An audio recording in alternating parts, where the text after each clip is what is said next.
I'm farming chickens. This is my Silver Lace Wyandottes. There's one female hen on the eggs.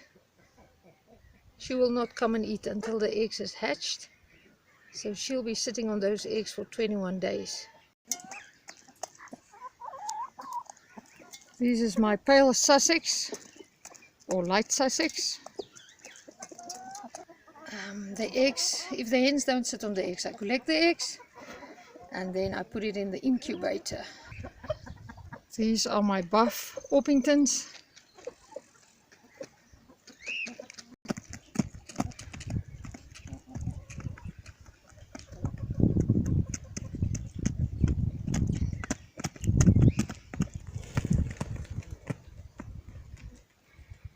I give them layer pellets because I want them to lay lots of eggs, and then I sell the chicks for 50 pula a chick because it's pedigree chickens.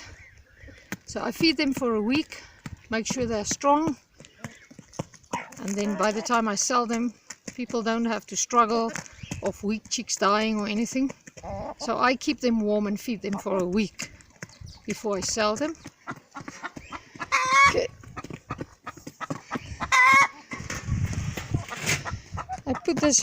I cut drums in half and then they lay the eggs under the drums.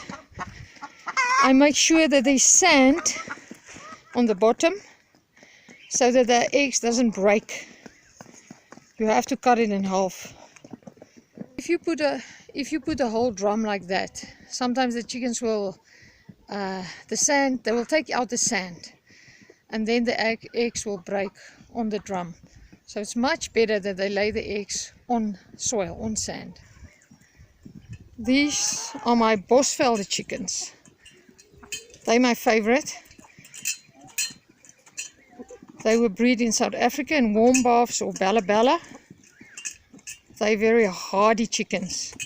You can use them for broilers, layers, for pets, anything.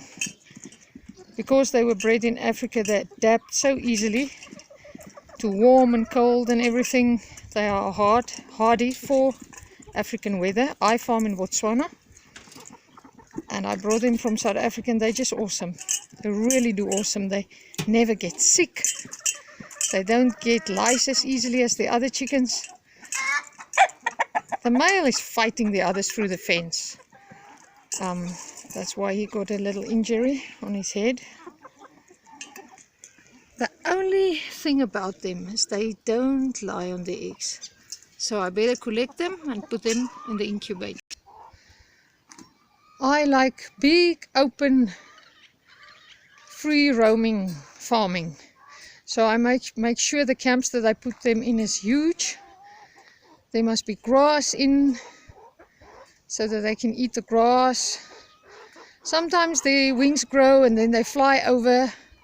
Then I cut the wings again just to keep them in their camp so that they don't breed with the wrong chicken.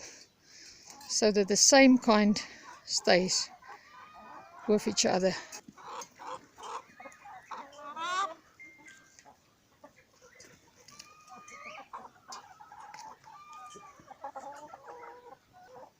The biggest problem I have is that the wild birds, especially the starlings, that is sitting all over the trees, waiting now to steal the food of the chickens. So I just give them enough to finish. I don't leave buckets full of feed, otherwise the wild birds eat too much of it and then eats all my profit. So just enough for the chickens to finish. And that's it. I feed them in the morning and I feed them in the evening. And they look very good. These are all the chicks. They're a week old and I can sell them now. Ready for the market, healthy, good looking chicks.